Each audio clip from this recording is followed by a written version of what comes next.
A lot of writers come to me when they're worried about structuring their books or their stories. And when I meet with them, I try to get them to understand structure in a really simple way first.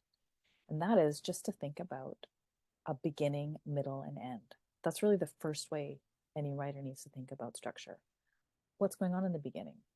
What's happening in the middle? How do things wrap up at the end?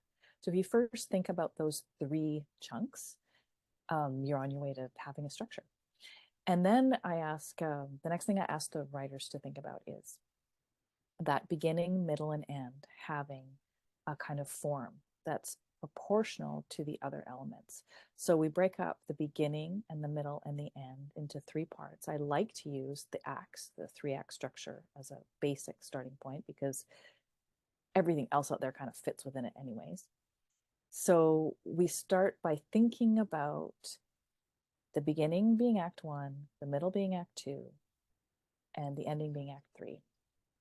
And proportionally, these look a little bit like this. The opening, the beginning, act one, is roughly 25% of the story.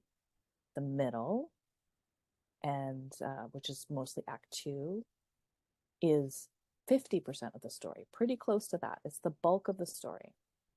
And then the ending, we'll call it act three, is another roughly 25%. Now, these aren't hard and fast proportions, these percentage rates, but a quarter, a half, a quarter, these are the rough shapes of beginning, middle, and end. And so in the early days of talking about story structure with writers, we'll look at the story according to those shapes, and that can really help to decide which elements of the story belong where, because the beginning has a certain feel, the middle has another feeling, the ending has yet another feeling.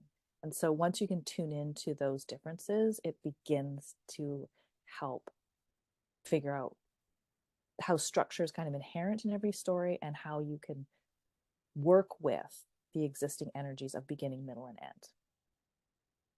Hope that helps.